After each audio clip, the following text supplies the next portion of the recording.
I'll kickstart the webinar. Good morning, everyone. Uh, it's been a very challenging times in terms of talent management. I always believed people management had always been a significant challenge, whether you're a small business or a big business.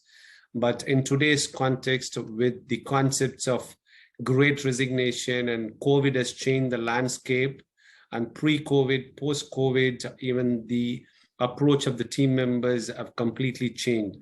And that's the reason we are here today.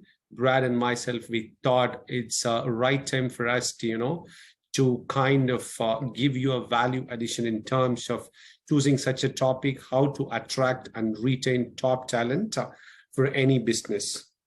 Now, Brad and myself will be kind of leading the webinar. And I'll leave to Brad to introduce himself and kind of take you through what he's going to cover in the webinar today. And then, at the end, the housekeeping issues, everything, Brad will just kind of give you a brief, and then we'll go from there. Brad, to you, mate. Awesome. Thanks heaps, Boobalan. And good to see everyone. It's definitely, as you said, Boobalan, a pressing challenge and key conversation that needs to be had. So the idea of the webinar today is really more or less for those of you that are attending to zoom out and see the forest for the trees for an hour and have some critical thinking and reflection time around this key conversation, which is attracting and retaining top talent.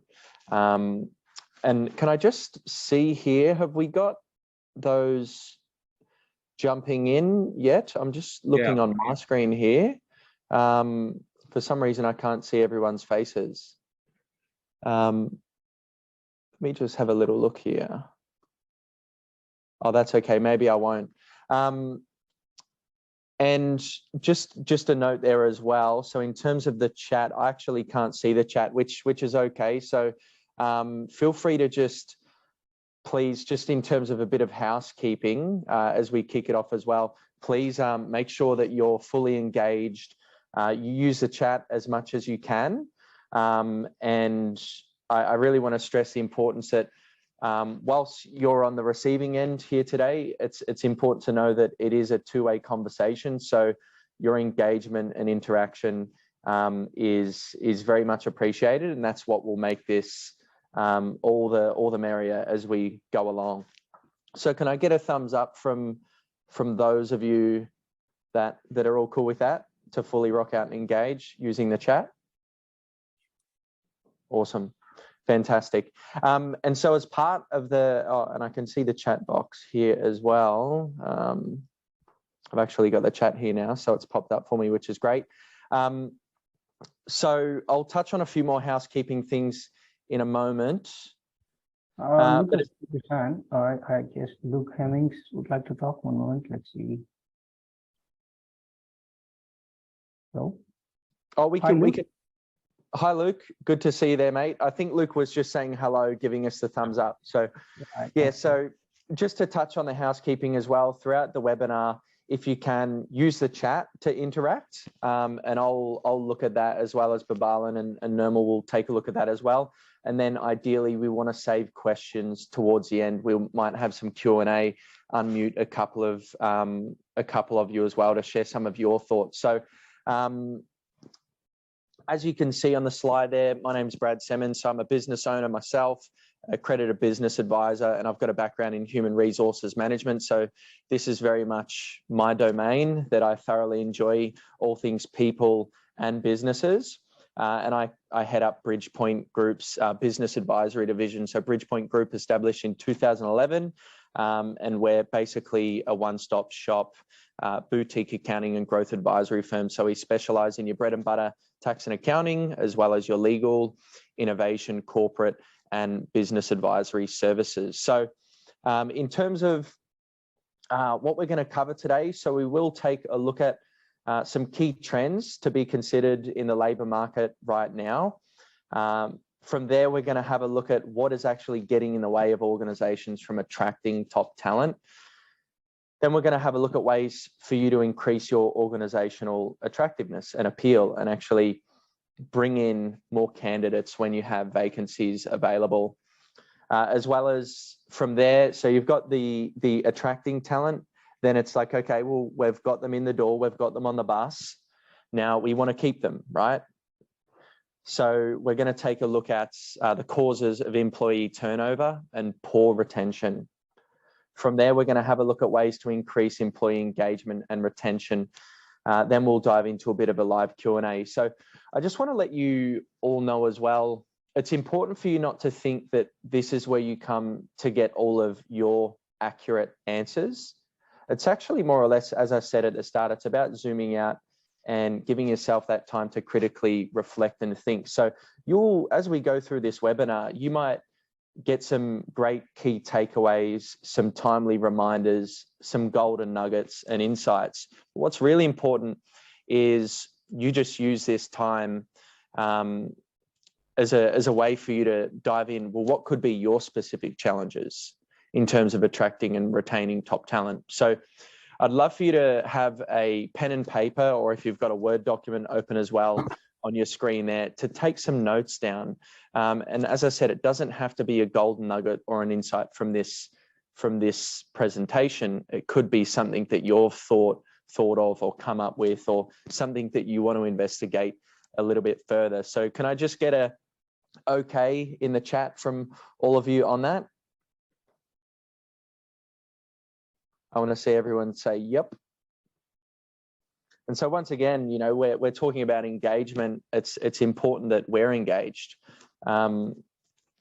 You're all a part of this experience here. So I can see a bit of activity in the chat. Fantastic.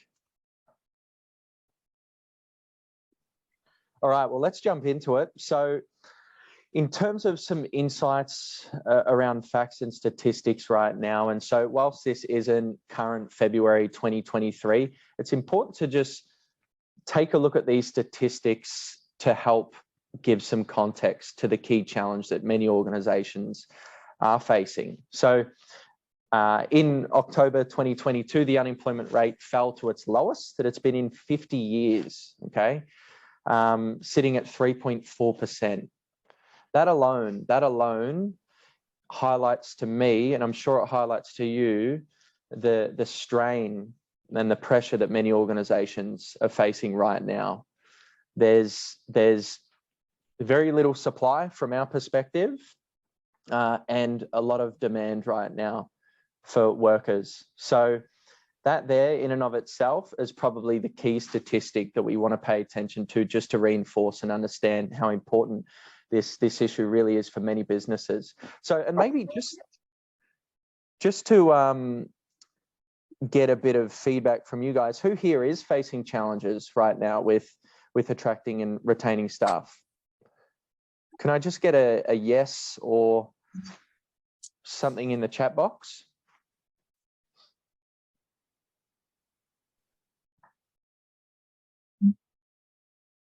Maybe some of you.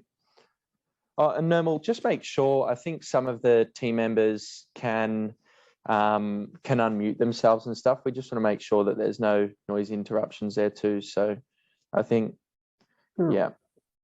Yeah, so for now, just use the chat box. Yep, so Luke has said yes. Simon, not looking at this point. Daniel, yes.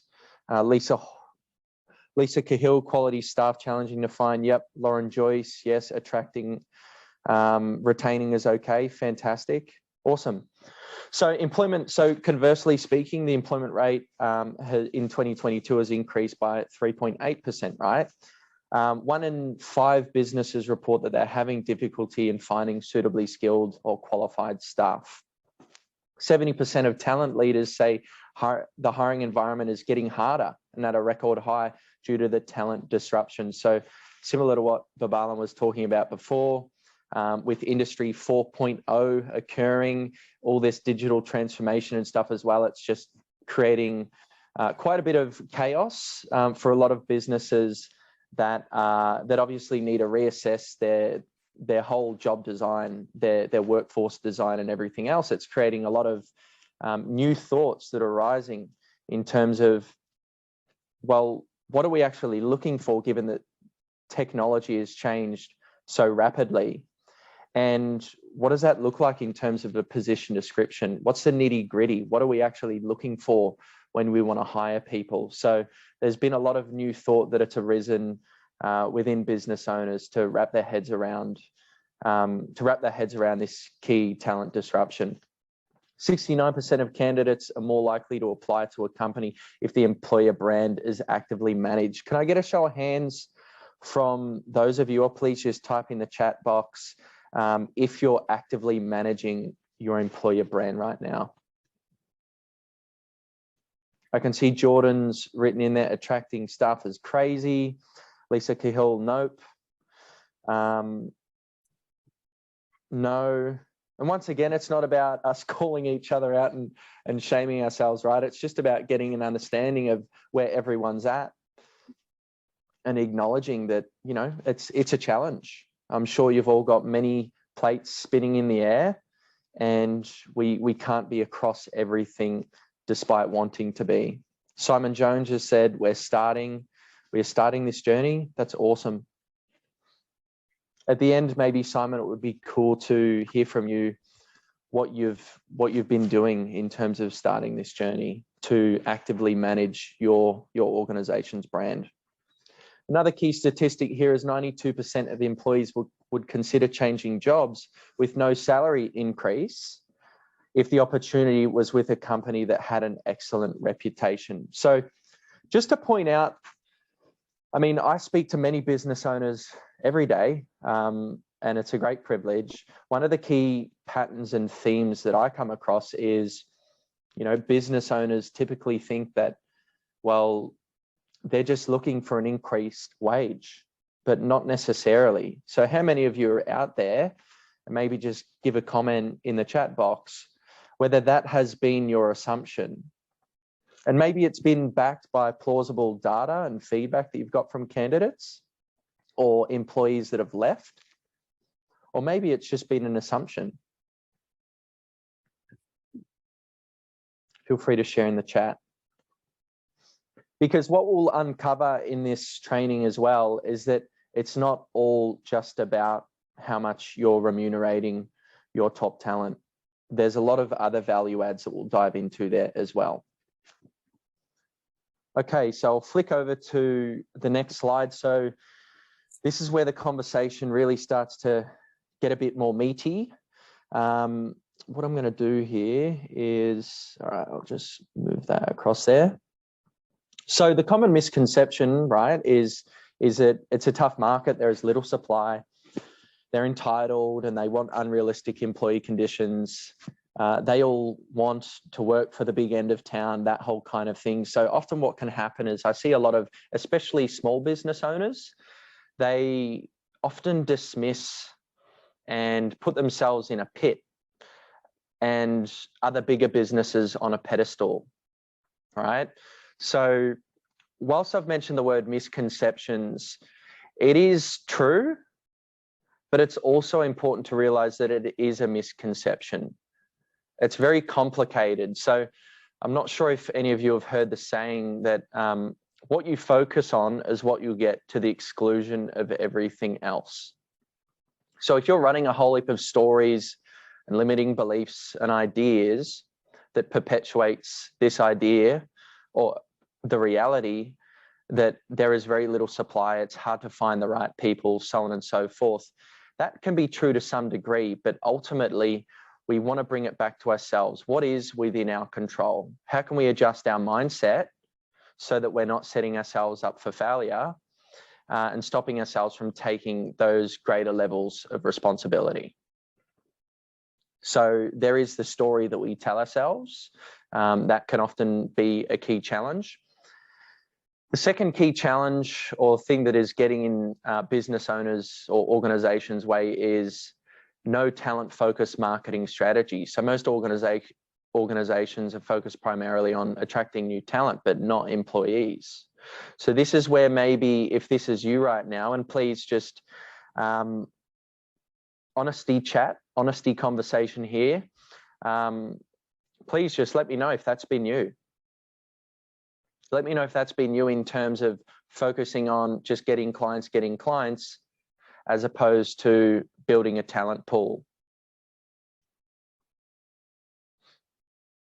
Because let's face it, and I'll touch on this a little bit more, often when it comes to recruitment, we are quite reactive and we don't give ourselves enough time to set aside the time to hire or put in the effort to grow the talent pool, and then obviously hiring the people that we need. So that is the reactive recruitment component. So point 3 there, advertising only when we need, not when we don't need to. So I've got it mentioned here, your talent pool should be growing every month regardless of vacancies. This is a key metric or indicator rather that you are moving the needle with your marketing, not just from a client acquisition perspective, but from a brand presence, future talent acquisition perspective. Another key challenge here is poor employee value proposition.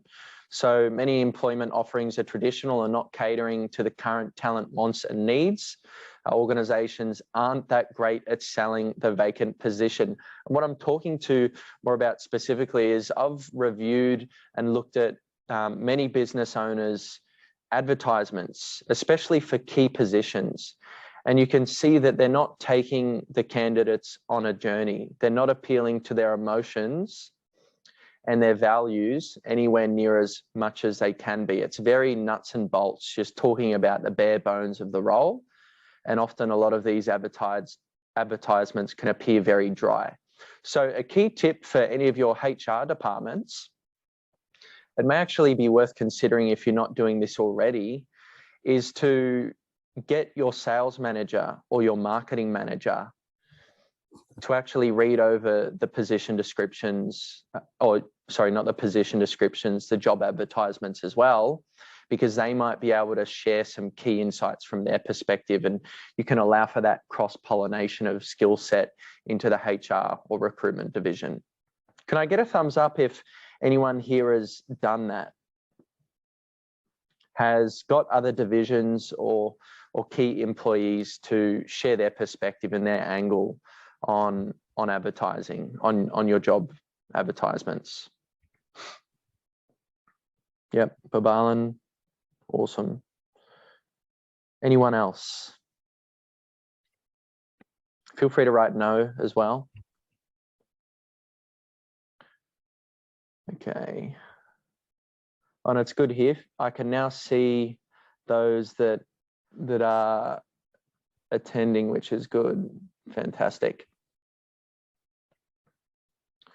Okay, so another key one here. So lack of employee advocacy. I'd love to know who here, which business owner can confidently say that their employees are beating the drum of your brand and your organization. Is anyone wearing a badge of honor, so to speak? Maybe you don't know, maybe you haven't found out. Maybe this is a question that you can ask your employees.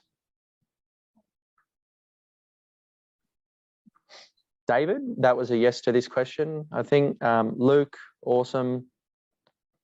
Lisa, awesome. Because once again, like, this is a key measurement. This is a key piece of feedback for us to go, okay, well, if our employees aren't advocating or being active ambassadors of our organization, what are they actually here for? Are they just here for the paycheck? Or something greater? Last key point here, so lack of organizational brand and brand presence. So organizations are becoming exponentially more irrelevant and unknown, especially with social media. Everyone getting better at, with their SEO, spending more on SEO in Google and everything else. It is, it's becoming a lot harder for you to be listed on the first page of Google, for instance, let alone to be active and well engaged with on social media. So who here is using social media, just out of curiosity, to promote your brand? Who here thinks they could use social media a little bit more often? Yep, so Lisa said Facebook and Insta. Simon, yes. What about you, David and Gary, Shivam, Gavin, Ray, Lauren, Jordan? Are any of you actively using social media? Alan, Greg, how about you?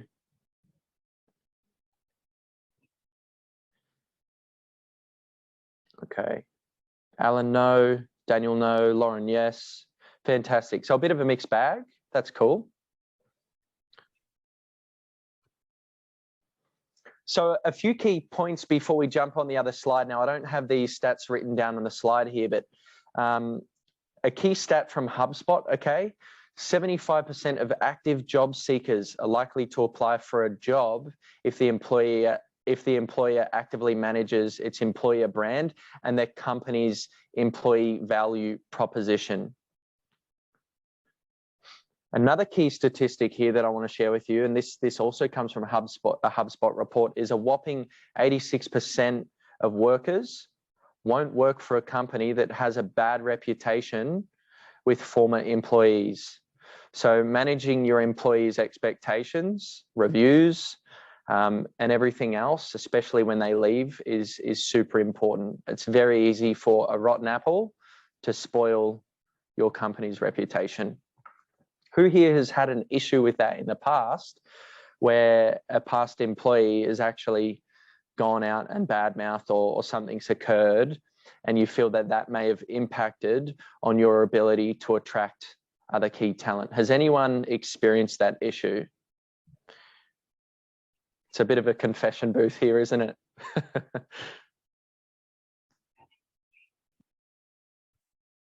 Yep. Daniel, nope.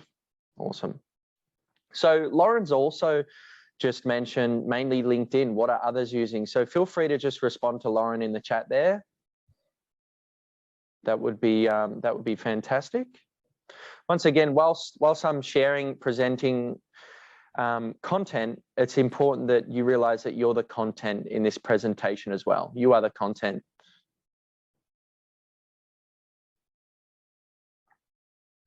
Luke, yes. Yep, and this can happen, right? This is the reality of it. Another key point that I want to mention here, everyone, is, oh, what's going on here? Another key point that I want to mention here is organizations, what I'm finding, aren't saving previous candidates to a database. So you apply for a job, or sorry, you put up a job ad in the past, and organizations aren't saving resumes to a folder, or they're not keeping contact details stored, and they're not nurturing them. They're not nurturing previous candidates that may have only fell short by, you know, one key criteria. So often we can delete and forget all of the past candidates that have applied for previous roles, and then we kind of reset and start with a blank canvas. Can I get a yes in terms of who here has maybe can relate to what I've just shared? Maybe you've been complacent when it comes to not keeping all of the candidates that have applied for previous roles in some folder or a database or in some kind of nurture sequence. Just let me know if you've kind of forgotten about, past candidates that may have been a good fit, or may potentially could be a good fit now if potentially you're applying for, if you're looking for people to fill a position. David has shared definitely being complacent as far as nurturing. Yep. No, because they've failed miserably in the interview process. Thanks, Daniel, for your feedback. Lisa, I retained details and gone back to past candidates with no luck though. Great, but you've got to be in it to win it, don't you? Potentially you could have found someone in that database that you kept. So it was worth it nonetheless, right? All right, so we've touched on some of the key challenges that gets in the way of organizations from attracting top talent. Now we'll just change gears for a moment And I'm just going to keep it simple here because I want you to share your thoughts. But so how can organizations attract top talent? So first and foremost, it's refining our marketing strategy to include future employees, not just future clients. I've got mentioned here as well, there should be at least 1 to 3 initiatives that are focused on positioning your organization as a go-to workplace, or what many of you would know it as an employer of choice throughout the entire year. So this could be actively updating events on social media, okay? Letting everyone know how awesome your organization is to work for. Maybe it could be your Friday afternoon lunch where you share a story on your social media page. It could be on your careers page on your website where you give an update of an event that occurred, a special event that happened, or an update of a new team member. So Boobalan, I know that you're very good at this. So any new team members that join AccSource get a wonderful mention in a beautiful slideshow presentation. Is that right, Boobalan? Absolutely, yes. In fact, every week, our digital marketing team, they take initiatives of welcoming them in the social media. Yep, that's fantastic. So this first key point is really to, I mean, and it could be anything here, right? So it could be some form of PR campaign that you run. You might want to sponsor a local sports event. You might want to collaborate with a charity or some foundation that is doing an activity. So there's you know, doing an activity locally, maybe an event once a month or once a quarter. So it's about how can you embed yourself within your local community, and which ties in with the whole social responsibility component as well, which is obviously becoming much more key for organizations, especially larger organizations as well. How can you embed yourself within your local community more frequently? Another key point here is, yeah, like as part of that is reactive recruitment is hiring when you need them. Proactive recruitment is building your talent pool when you don't need them.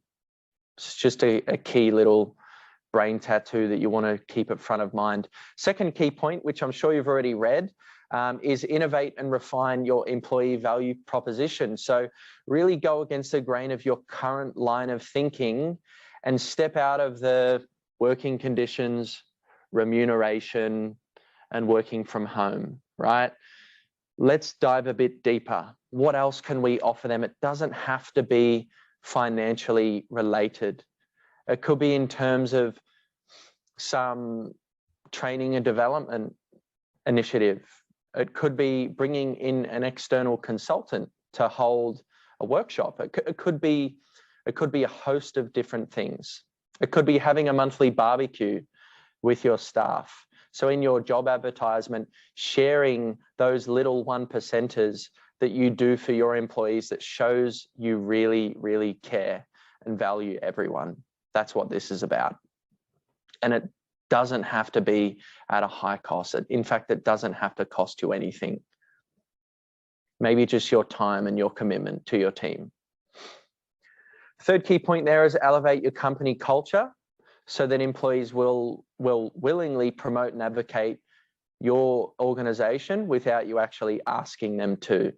So a way that you can do this is increasing the amount of influence you have on your team members. So if you're a manager, leader, business owner, you need to potentially reflect on the importance of your role in their life. You have a far greater amount of influence on them than you might think. You know, it's not just about you putting pay in their bank account so they can put food on the table for their family and keep the lights on.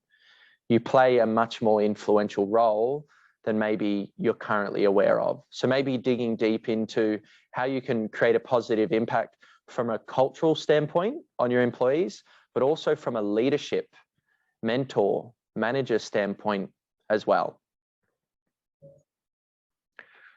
Boobalan, is there anything you want to share around that at all? Any thoughts that come up for you? Brad, my only comment that I wanted to make, maybe more as a question, See, a reactive versus proactive recruitment. When AccSource used to be small, we were struggling with that because we all wanted to be proactive, but achieving the right balance between the cost and the resources. So when a business is at its initial stages or when they are small, how would you look at it as a reactive recruitment? And the only reason why I'm asking this is that at AccSource today, we don't do reactive recruitment at all. We always believe in have at least 10 to 20% excess capacity because there's always going to be business emergencies. There's always going to be vacancies. So what we believe is that it's better problem to have excess capacity rather than working at the right capacity. So that's part that today we are at a scale we are able to do it. So just to ask you if I have to, 100%. How do you balance or how would you work on a proactive recruitment when you are in the initial stages or when a business is? Yeah, great question. So key point here as well. So it's important that we don't just share our opinions based on our subjective experiences. So what I mean by that right now, I could share with you some opinions and some ideas, but I'd actually prefer to refer to some strategic thinking, right? So a key term that you mentioned there is key stage of your business. So it's important for those of you that maybe you're a one-man band and you have a very small business right now versus someone that is at a much larger scale like AccSource.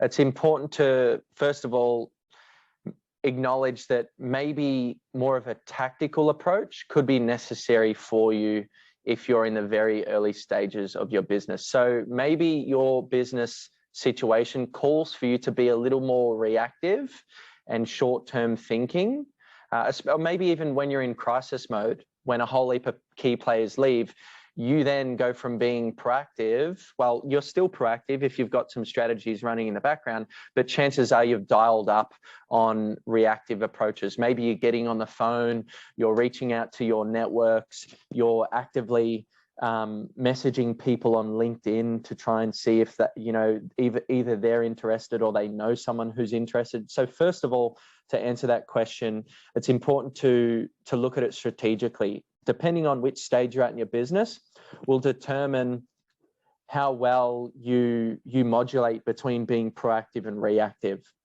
So obviously we want to avoid reactive, but in some situations, your situation might call for more of a reactive tactical approach, if that makes sense. Yeah. Does that touch on that, Boobalan? Yes, absolutely. Yeah, it makes sense. Yep. Perfect sense, Brad. Yeah. Okay. In terms of those three key points, what stands out for those of you that are listening here? I'd love for you to just let me know in the chat box. Out of those three, what do you think would move the needle the most based on your current business situation right now?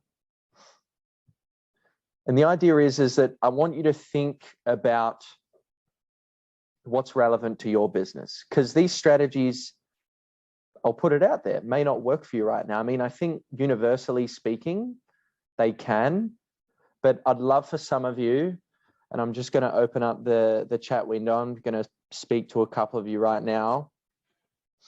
Maybe David, Luke, Gary, just share what are you taking, what key strategy do you think you could double down on if you're not already, that would help move the needle on attracting top talent in your business? Simon has spoken to culture. Okay.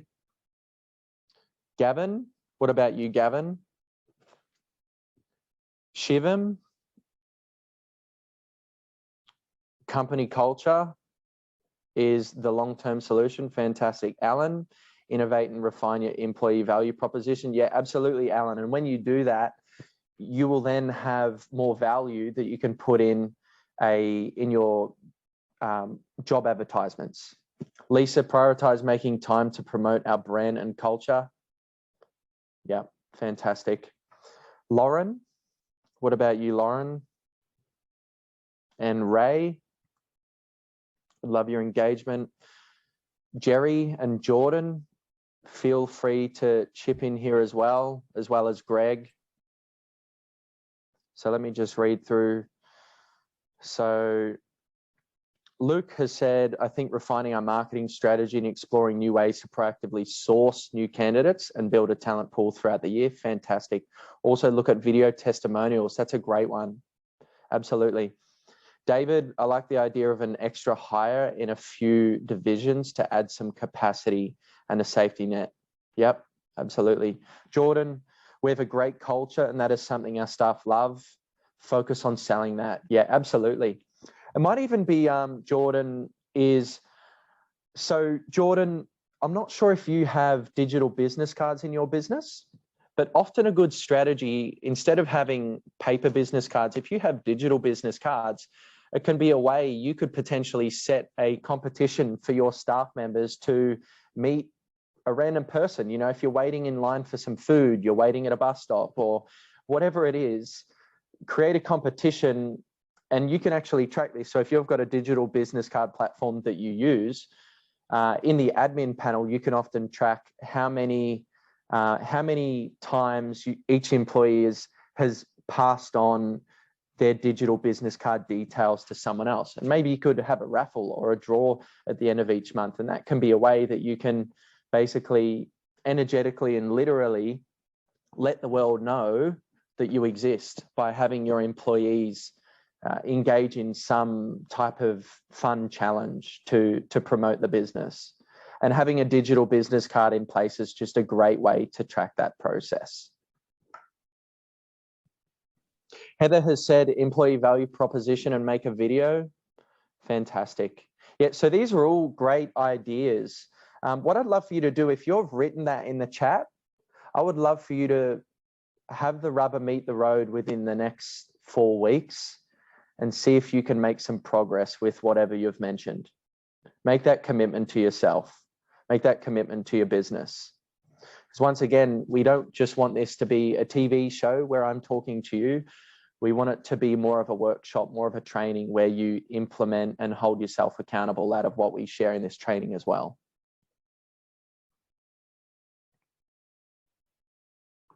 Okay, so we'll just jump on to the next slide here. In terms of retention, so often there is a lack of learning and growth opportunity. So culture not supporting high engagement or sustainable high performance. Now, this is really important. I want you to reflect on your team right now, your workforce. Are they sitting somewhere in the middle, which is a sweet spot, sustainable high performance? Or are they performing in such a way where it's unsustainable? You know, so thinking about if any of your team members have experienced some burnout recently, or you've got people that have, you know, there's high absenteeism in your business right now. Is your team in a state of unsustainable high performance or potentially low performance? So the key thing here to realize is that the key words that we're talking about here is top talent, right? We don't want to settle for average talent. We want top talent in our business. But it's important to understand that the needs for top talent, their needs won't be met in a low performing culture or with low performing workplace practices. And then on the same note, often if you're cultivating a culture that is embedded in unsustainable high performance, your top talent is going to more than likely resent you or resent what's going on in your business. Okay. Who here can relate to that or has got maybe a personal experience that they want to share around that? Maybe you're finding it hard to strike a balance between, you know, that sweet spot, sustainable high performance. Maybe it's worth having a bit more of a think about, well, what is sustainable high performance and how far off the mark are we to achieving that right now within our team? So, and this ties in with the second key point there, the culture allows for a lack of responsibility and low performance and makes it easier for underperformance to hide. So who here, I'd love for you to share, so confession booth once again, who here thinks that maybe the current climate or the culture is allowing for underperformance to hide? Because once again, if you're wanting to retain key players, key talent, this is actually a problem for them. They're actually too comfortable. So for your top talent, it's hard for them to actualize because they're remaining stagnant. You're just catering to Maslow's hierarchy of needs, which is level 1. You're potentially just thinking about, well, I pay them, they've got reasonable working conditions. What more could I provide them with? And often one of the shortfalls here is that lack of learning and growth opportunity. Second key dot point here is leadership incompetency. So as you would have read this already, I'll just go over it again. Leadership teams not leveraging systems, tech, or people enough. So the leaders are often stuck in the engine room, more focused on themselves and their own needs.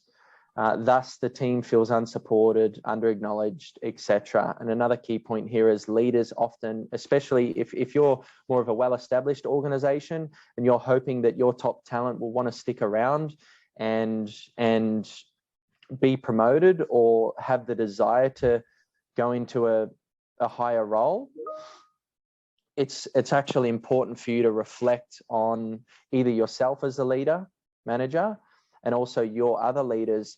Are they running around stressed out like a wild chook with their head chopped off? Or are they promoting and showcasing their role well? This is absolutely key. Because all of your subordinates right now, and I'll just see that. David, you've had to leave. That's all good, mate. Thanks so much for your feedback. And we'll find a way to share that with you as well, because we'll be touching on a few other key important things. But just to touch on that last point, it's so important that your leadership team are doing their best to not let all of their stuff leak out over everyone else. And as a business owner, it's important that you figure out ways for you to support your other leaders, because in every moment that they appear reactive, stressed out, not handling what they're supposed to be handling, everyone else beneath them or within their team isn't getting the best impression. So that's absolutely key to be careful of. Last key point here, so lack of company DNA and culture. Not feeling like they're a part of something great or unique. Lack of branding and cultural neglect, not enough reward, acknowledgement and fun, and lack of consistency in communication regarding company DNA. So what I mean by company DNA is often business owners, leaders and managers aren't speaking enough or referring back to the company's vision, the company's mission, and the company's value. So if you've got a company vision and mission and values painted on the wall somewhere, it's so important for you to realize that it wasn't just some fun exercise that you did and then you forget about it. The vision, the mission, and the values should be breathed and injected and embedded into as many conversations as you can within your organization. And this isn't to brainwash your employees, although that's what ends up happening. You're simply influencing your team members in a really positive way by continuously referring back to the company's vision, mission, and values. Sorry, I think someone's just unmuted themselves and sounds come through there. Let me just see. I think that might have been a mistake. All good. So a few other key points that I want to mention here. So the last point there is that cultural thinking can often be task-driven instead of mission and vision-driven. Please just comment in the chat if you get what I mean by that. And what I mean by that is conversations tend to be too focused on just what we do, when you do it, have you got it done, instead of elevating the conversation to a place in either individual meetings or group meetings, bringing it back to, once again, the vision and the mission, why we do what we do. Okay. So a key point here as well. So just to touch on leadership incompetency, top talent like to be challenged in a healthy way. If you let them off the hook and you don't have pointier conversations when needed, often at times, they'll be looking to go elsewhere. And the key metaphor here is it's imagine if you've got a high performing tennis player that's an aspiring tennis star that's really aiming at the top of their game, and you're a lazy tennis coach, do you think they're going to stick around, or they're going to go and find a tennis coach that's really going to push them and help them grow? So once again, tying it back to the key terms here, top talent. Top talent are often looking for growth and challenge in a supportive way. So this is about you digging deeper and going, well, if I were to be a bit of a lazy tennis coach right now, what could I shore up on? How could I improve? How could I challenge my top talent in a way that's not going to create frustration and resentment and negative conflict, but maybe some healthy conflict, helping them grow, helping them question their own abilities and whether or not they can take their game up a notch.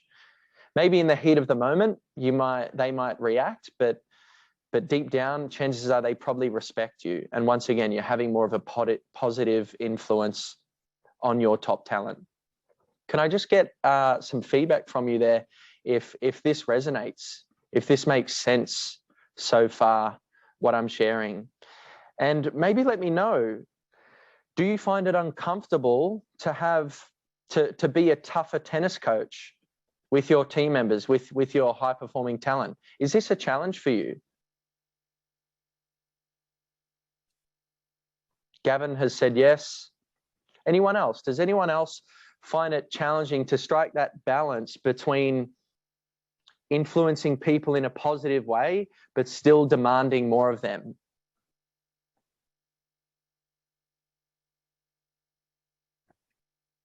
Who here finds that challenging? Alan, yep, find that challenging. Anyone else?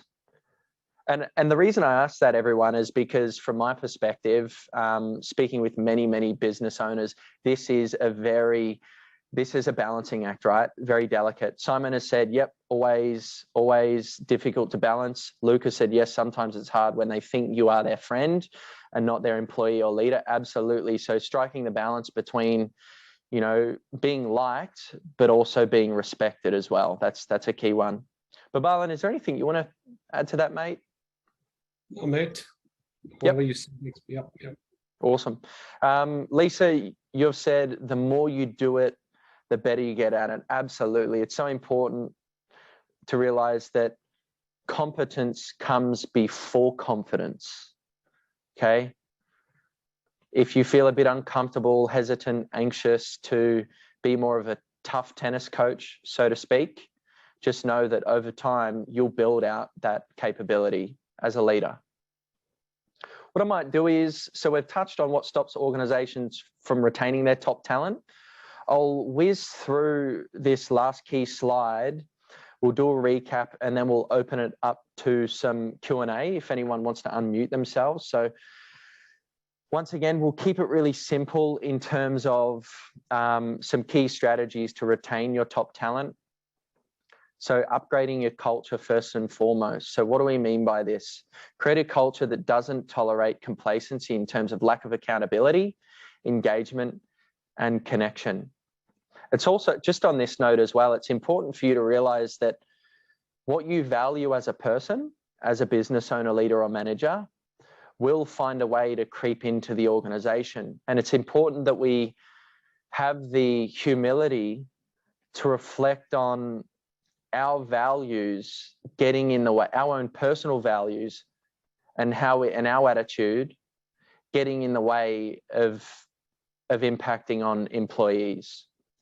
So especially for myself, within BridgePoint Group, I'm always reflecting on how are my personal values potentially taking away from connection and engagement with the rest of the team. Or maybe I take stock and I acknowledge myself and I go, yep, the fact that I value connection and making sure everyone feels like they belong, that's having a positive impact on the culture. But if you're an introverted, unavailable, unapproachable business owner, and you're caught in your own way and you're more about control rather than supporting and helping others, chances are you're having a direct impact on the engagement and connection in your business.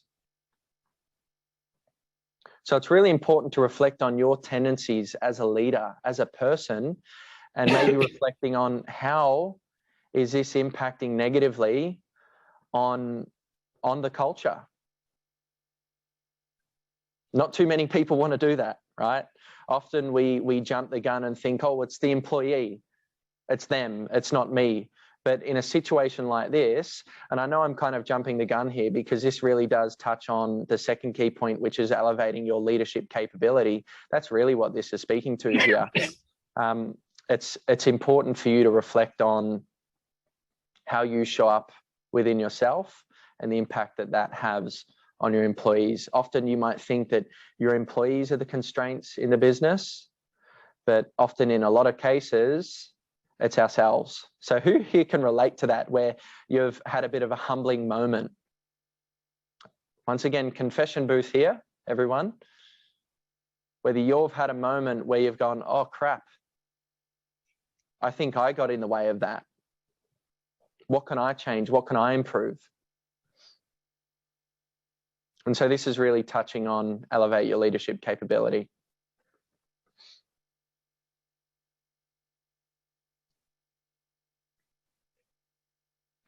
All right, so the third key dot point here as well is upgrading your company brand presence and DNA, which we really did touch on in that last slide as well. So can I get a show of hands, or not a show of hands, but just comment in the chat, who here has a well-articulated vision statement, mission statement, and maybe 3 to 5 key values that governs the behavior, the individual and collective behavior in your business? Kylie, absolutely. Awesome. Thanks for your engagement, Kylie. Anyone else in here who's sitting on the sidelines and just watching and listening, please type away on your keyboard. Alan, yes. Heather, yes. Shivam, AccSource does. Absolutely. Luke, we have brand values booklet we give to all new staff and clients, candidates we come into contact with. Absolutely. So obviously we want this to be a part of the onboarding process, right? That's a given. Question is that breathed into your start of the week meetings or your end of the week wrap up meetings or an individual one-on-one conversation? This should be something that you speak to and refer to multiple times on a weekly basis. So just to get some more engagement here, who here is broadcasting and continuously referring to your organizational DNA in conversations with your team on a weekly basis? Can I just get a yes from those of you that do refer back to your vision, mission, and values? Kylie has shared values were only developed last year and launched, now incorporated into every meeting. That's awesome. Once again, it's about elevating the conversation from just what we do, which can often be dry and boring, to why we do what we do. That's really what this is about. Simon has said yes. Alan has said yes. Kylie has said yes. Most teams, some teams are better at doing it than others. Gavin, definitely need to do more of it. Awesome, Gavin. Fantastic. Really good engagement, guys. Love the engagement. It's fantastic. What we might do is, there were a few other key points here, but I think we can leave it at that. We can leave it at that for now. It's been awesome to get you to share your thoughts, your feedback, your experiences as well. So please make sure you do. What I'll do is, so just to recap, we looked at the current landscape regarding the great talent shortage that many businesses are facing. We covered some causes of why organizations struggle to attract top talent. Then we looked at some solutions to attract top talent, increase your talent pool. We've also looked at the causes of why organizations struggle to retain top talent. And then we've looked at some solutions for organizations to retain top talent. And if I may, I might just go back a slide. Can I get a commitment from each of you? So like we did for the solutions or strategies around attracting top talent, what you're going to commit to. out of these three things, or if maybe these 3 points of view has inspired or spurred off another thought or strategy or solution that you can implement, what is that for you? I want you to write something down. I want you to put pen to paper and have the rubber meet the road. What's something you can do within the next 4 weeks that you can integrate, build into your core process, your core operations within your business to help with retaining your top talent? And please just comment in the chat once you've written something down. What is that for you? Just super quick. So Lisa Hall, define and promote a company brand. Fantastic. Fantastic. What else, anyone? Would love for you to share. See, we've still got 25 attendees in here, minus myself, Boobalan, and Nirmal. Would love for you to engage here. And maybe if you're thinking about it, that's fine. You don't just have to write something for the sake of writing it. We want it to have meaning and weight. So don't feel that you need to. If you're sitting there thinking, well, I'm not sure yet, Brad, I'm still thinking about it, that's totally fine. That's what we want. We want you to think. Heather, get buy-in from senior leadership team. Fantastic. Yeah, that's a big one. And then also as part of that, get buy-in from leadership team. Are they, as I said, are they running around like wild chooks with their heads cut off? And sorry for the graphical analogy. But if they are, they're not helping how they manage themselves and regulate their behavior when they're under pressure and under stress. That is impacting on retention at a deeper level. And I'm sure you can see that connection. Luke, elevate our leadership capability, ensure that vision, mission, and values are entrenched into meetings. Jordan Triss, more one-on-ones with staff. Yep, absolutely. Simon Jones, talk up our DNA, get away from the numbers and the process. Fantastic. Love all these initiatives, guys. And once again, please commit to this over the next 4 weeks. How can you make the rubber meet the road? That's what really matters here. We don't just want to talk about it and jump off this webinar and just go back to same old, same old. We need to realize that, especially in the year of this year with the pressures based on the talent shortage, that what got us here will not get us to where we want to be. Super important to realize. If you just keep doing the same old thing, you're going to keep getting the same old results. Alan, elevate our leadership team capability. Kylie, current EVP is in draft form. Fantastic. Needs discussion and review at a leadership level. Fantastic. All right. So as I've got here, there's no silly questions. I know we are cutting it fine for time. We've got a couple of minutes left. Boobalan, have you seen any interesting questions come through that you want to bring to the floor? Or do we want to maybe unmute someone that if they've got a question, you can put your hand up, and Nirmal or Boobalan, you can unmute them? Yeah. No, Brad, I haven't had any interesting questions so far. No questions so far. Well, any question. Yeah, it doesn't have to be interesting either. Yeah, sorry about that. Okay. And no questions. And anyone, please feel free to raise hands, and we are here to take your questions on board.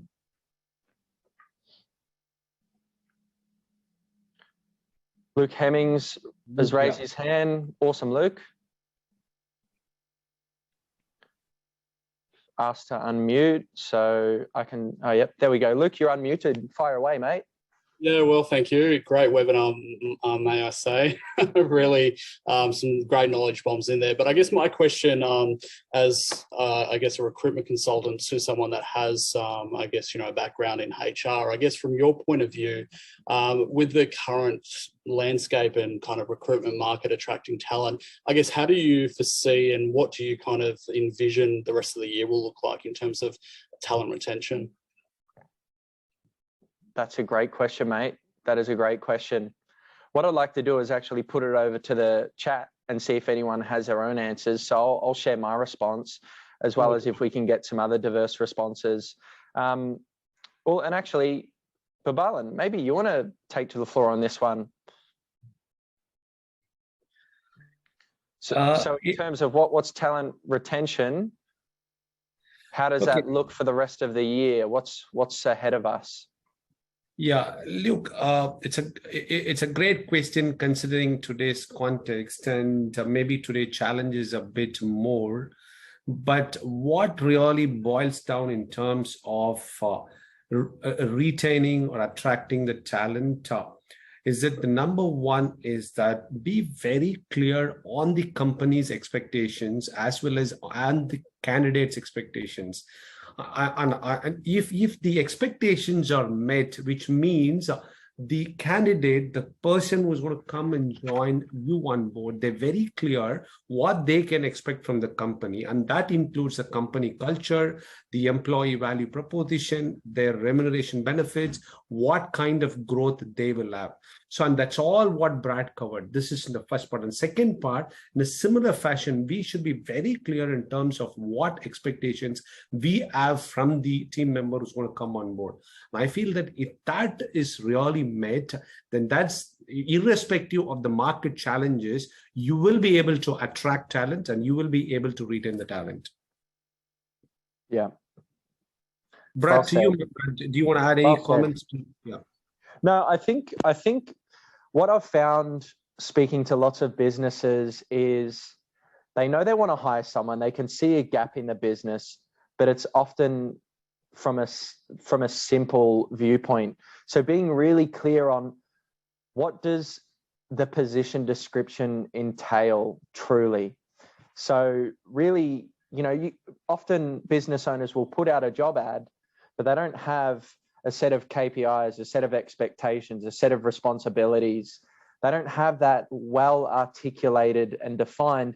And to that point as well, the position description doesn't have a purpose statement. Like, why is this position needed in the business? So if you can have within your position description a purpose statement that enrolls and inspires and has an employee go, I get why this position matters in the business. And then second to that, a strategy statement for them to connect with at a high level, what it is they need to be focused on to succeed in their job.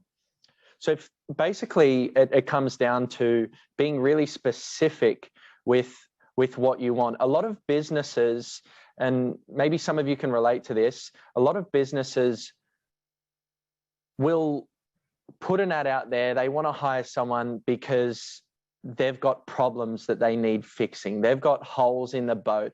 And that's often the mindset that business owners can come from, that place of, we need a new person to stop this ship from sinking or to plug a hole in the boat. But instead, you want to be as prepared as possible and as well defined and articulated in, well, why does this position really matter? And then that way, when you're having your initial interview meetings and conversations with them, getting to know them, they can really understand where you're coming from and you can understand where they're coming from and see a lot more eye to eye. But if you just know at a high level, I just need this person, they're going to fix this problem, instead of going, well, how can I bring them on board as merely complementing, like being a solution rather than just being a band-aid to a problem, you're going to put in a lot more thought, and that's going to help the top talent stick in the long run, because like Boobalan said from the outset, everyone's clear on what's expected. I think I waffled on a little bit there, but I think we got there in the end. I trust that answers your question there, Luke, or adds to Boobalan's response. I can see Lisa's put a question in the chat. What is your view about contacting candidates directly on LinkedIn? It doesn't feel right to me, but perhaps that is my limiting belief. So first of all, the fact that you've mentioned that last component, I think it's a blend of that.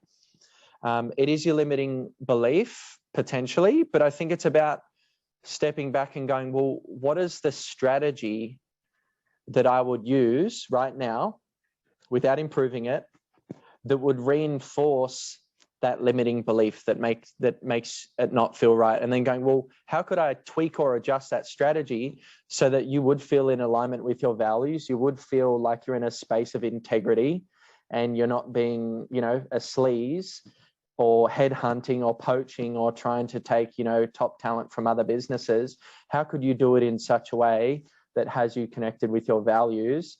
And that would probably have that limiting belief subside and stop being in the driver's seat, if that makes sense, Lisa. So maybe reviewing your strategy and going, well, what are my values here? What values aren't being honoured, and what strategy would have my values being honoured if I were to reach out to candidates? Does that make sense? And I know we have gone over time, everyone, so I really appreciate you sticking around. I can still see we've got 19 attendees minus the hosts here. So that's fantastic. Were there any questions before we wrap up the conversation today? Any other questions? Feel free to use the chat, or feel free to put up your hand and unmute yourself. Would love for you to share. Remember, this is your space to get some of your queries and questions answered. Any other questions? Okay. I might just do a little quick whip around the room. So Gavin, Shivam, Ray, Lauren, Jordan, Greg, Alan, any questions at all? Samantha, Jeff, Llewellyn, any questions at all, guys? If not, that's all good. If your silence is you thinking and putting pen to paper and thinking about how you are going to continue to improve and solve this employee attraction and retention issue, then that's awesome. Maybe we can park it there. What do you think, Boobalan and Nirmal? Yes, Brad, with no further questions, I think, the webinar comes to an end. I think I wanted to thank each one of you for taking your time and attending the webinar. I'm sure there are a lot of takeaways for us. These things, some things can be, real takeaways, and something like, a reminders for us. We can always look at our business, relook at our strategies so that, we can kind of convert the challenges into opportunities. So thank you once again, Brad. Thank you so much for spending your time and just presenting a beautiful webinar. And Boobalan, thank you for that, mate. I just wanted to share. So on the slide there, if anyone does want access to a free resource, you just need an email checklist. So it's a client attraction and retention checklist to help you on your journey over the next 4 weeks with your commitments. You can get that now by just emailing me the word checklist to brad@bridgepointgroup.com.au. Sorry to jump in there again there, Boobalan. Yeah. Thank you, guys. Thanks, Brad. Awesome. See you all in the next webinar. Thanks, guys. Bye. Thank you very much, everyone. Take care. Bye.